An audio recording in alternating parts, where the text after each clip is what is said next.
Welcome to Sac Fitness Weekly. In this episode, we're at CrossFit Cadre in Hudson, Ohio, and we have Joe Weigel, and he's going to show us how to do a rowing interval workout. Joe, talk about the workout. So guys, rowing interval workout is great for your aerobic capacity. It gets your lungs breathing real hard. As CrossFitters, oftentimes in workouts, we get real tired, lungs start burning. So it's important to build up that capacity. Now what we'll do with rowing, oftentimes we'll do an interval anywhere between maybe 500 and 2,000 meters. And then you'll have a short rest, maybe between a minute to 5 minutes.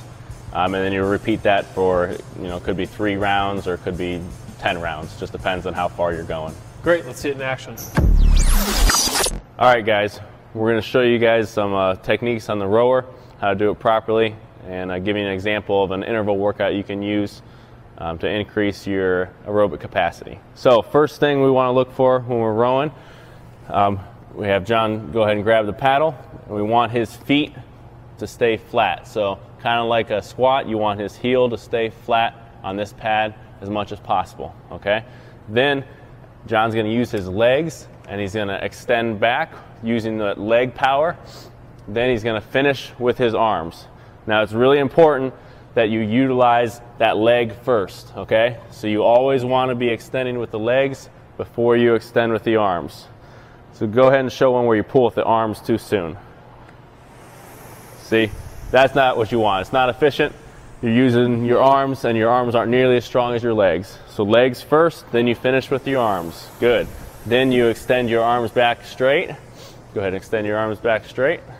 Then you bend your legs and you come back in as far as you can while trying to keep your heels as flat as possible. An example of what we can do with this is we can do a 500-meter interval, all right? So John, go ahead and row 500. So set this up in an interval workout. An example might be you do a 500-meter interval and you try to maintain a certain pace that is tough for you, but something that is feasible to do multiple times. Then we could put a rest time in between, let's say 2 minutes. So you'll row 500 meters, rest 2 minutes, and repeat that anywhere from 5 to 20, as many times as you wanted, while maintaining whatever set pace you are going for. Key with rowing is that we maintain our pace, okay? If you go out too fast, too early, you'll burn out. You want to know your body, know how fast you can go, and stick with it. Thank you for showing us the workout. So in competition, if someone faces this, what kind of the expectations and what are they going to see? Yeah, so in competition, you could see anything from rowing a 500-meter one time to rowing a marathon all at once. So the key for rowing is to pace it. Whatever distance you're going, you need to know your pace for that distance. Perfect. I'm Andy Haley, and thank you for watching Sac Fitness Weekly.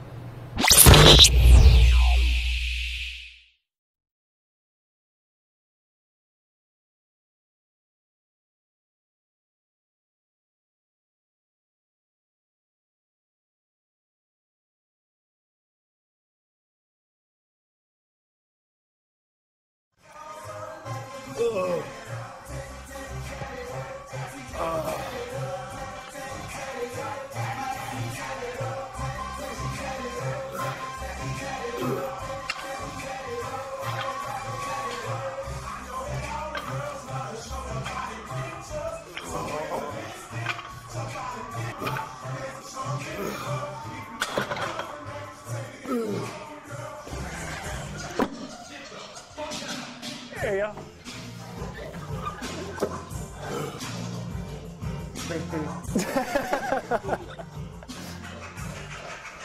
Oh, lightweight.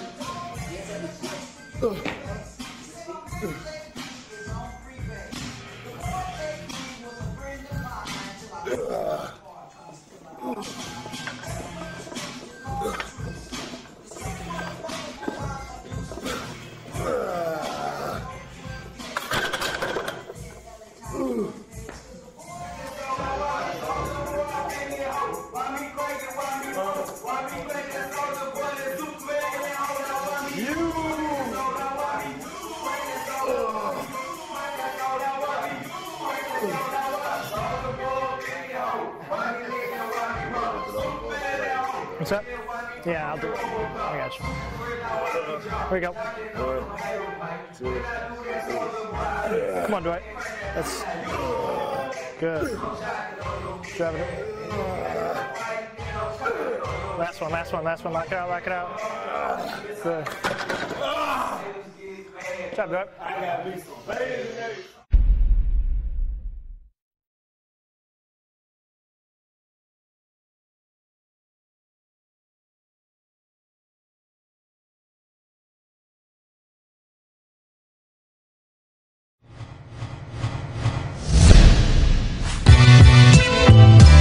What's up, y'all? This your boy Dwight Howard from the Orlando Magic, and we're here at the Adidas shoot, and I'm hanging out with you know who, Stack.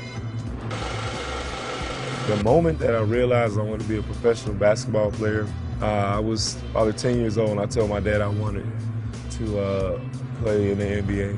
The moment where I realized that I had a chance, I was probably about 13. And there was some guys in my school who were very good, you know, just big guys. And I was beating all the guys that were under me, you know, so it was like, who else am I going to play? And these two guys didn't want to play me because they said I was too young. And they tried not to let me play against them. And one day I had a 2-on-2 match with the two guys and another guy.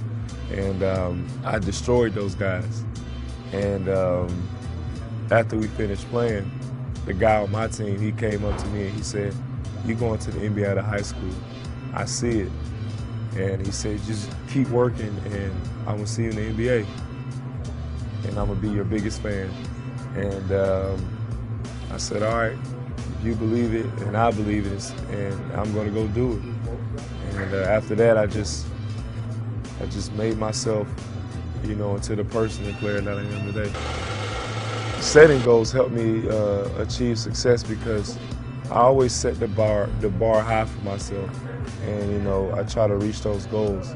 It's something visual. It's like a visual thing I can look at to say, this is what I need to do. This is what I need to set my mind on, and I'm going to do it. I'm not going to let nobody stop me from doing it. The goals that I set in high school, my first goal was to be the #1 pick in the 2004 draft. And that goal came to pass. You know, everything I did up till that moment was to get myself ready for the draft. I put in a lot of work, you know, and I believe that, you know, that was my first goal. Second goal was to win the state championship. We won the state championship that year. My third goal was to be the #1 player in the nation, and I was the #1 player in the nation. So, you know, I saw all these goals that I had written come to pass. Well, in order to compete at the highest level, to improve my game, I would have to stay in great shape. And by doing that, I would have to continue to work out, continue to stay in the weight room.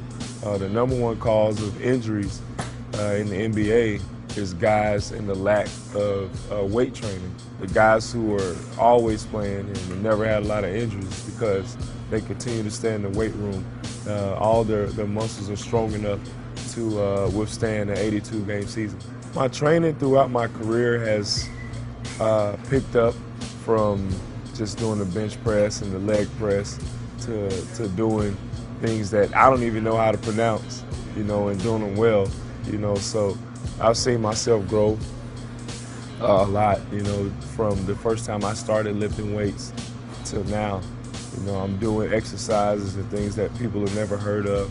I think the biggest thing for me to improve this year would just be mental toughness, you know, continue to grow mentally. You know, at this stage in my career, confidence and mental toughness is very important. The game of basketball is, I would say, 98% mental. And, you know, if you can, you know, really outthink your opponent, but also, you know, have confidence in yourself and your shot, then it's very important. And it's very vital in anybody's success. Biggest motivation is wanting to be the best, you know, and not just settling for, you know, the accomplishments that I have now. I feel like I have an opportunity to be one of the best to play the game, to be one of the greatest. And in order for me to achieve that goal, you know, I have to be motivated, you know. It's not just motivated against the guys that I'm playing with now, but the guys who came before me, Wilt Chamberlain, Shaquille O'Neal, Bill Russell, you know, all the great centers. You know, those are the guys that I'm playing against. And that's how I feel every time I step on the floor, is that I'm playing against these guys. These are the guys who I'm competing with. I feel great, you know, about being with Adidas. You know, I've been with Adidas for a very long time now. And I'm just happy that, you know, after high school they decided to really welcome me in as, you know, a part of the family, but also the steps that I've seen from day one till now. Patience has been very key for me. You know, when I came in, you know, I wanted my own shoe and I wanted this and that, and you know, I just had to be patient and let it happen.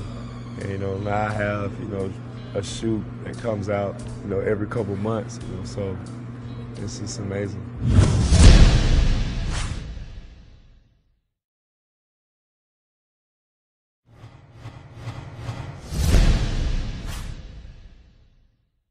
How are you able to go through so much pressure and succeed? I don't see anything that I deal with as being pressure. You know, I play basketball because I love it. I've been playing my whole life, and there's no pressure for me. I want to be the best, and in order to be the best, you have to train like you're the best. You have to do everything in a championship or a champion's mentality. And that's what I do every day I step into the gym. If it's just free throws, I do it like it's the last few seconds of a game, and we need that free throw. It's a jump shot, it's the same way. And you have to, in order to be great, you have to do everything the same way every time. You know, so if you're shooting 500 jump shots, shoot every jump shot like it's game 7 of the finals, or you're in high school, it's a state championship, or if you're in college, you know, it's the NCAA tournament, and it's win or go home. You shoot every shot like you're about to go home if you miss it. And that way you train your mind and your body to do everything hard every time. That's what I do, and that's why it's made me the player and the person that I am today.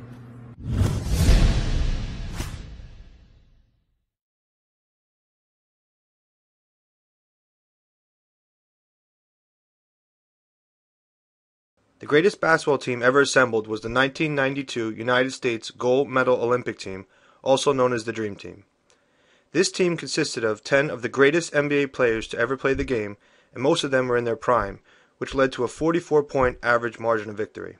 The basketball players that made up the Dream Team were Michael Jordan, Magic Johnson, Larry Bird, David Robinson, Patrick Ewing, Scottie Pippen, John Stockton, Karl Malone, Charles Barkley, Chris Mullin, and the one college player, Christian Laettner.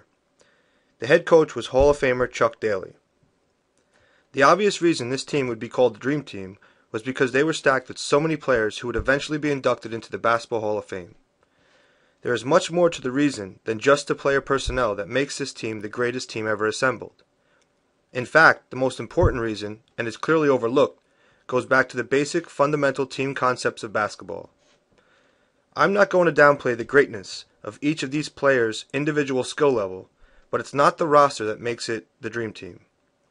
It was the understanding these players had about the qualities that make up a great team, which made them the greatest basketball team ever assembled. Every one of these basketball players was used to being the number 1 or number 2 most important person on their team throughout their entire careers. It is safe to say that there was never a team any of these players played on where they didn't know they would be the best 1 or 2 players on it.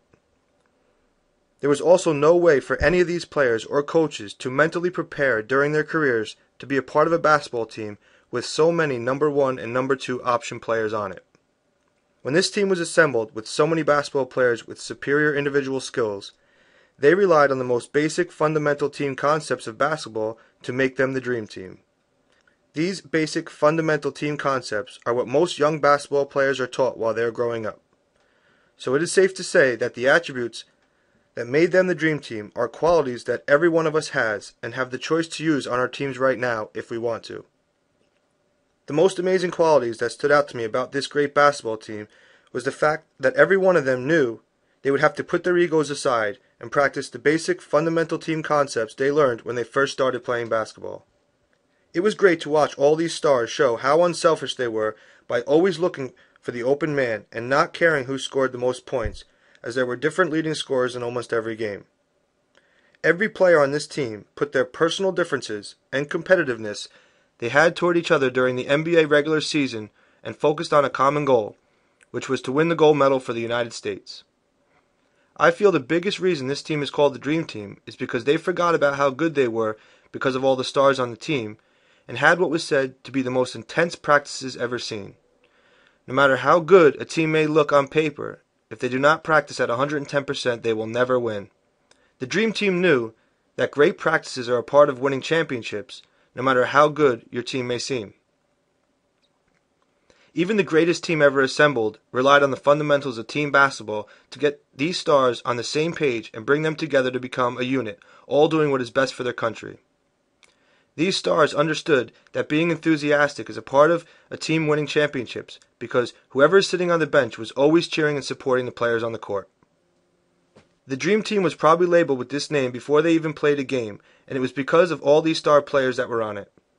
But these star players knew that this team was only going to be like a dream to play on if they demonstrated all the basic fundamental concepts that make up a great basketball team no matter what level you're playing on.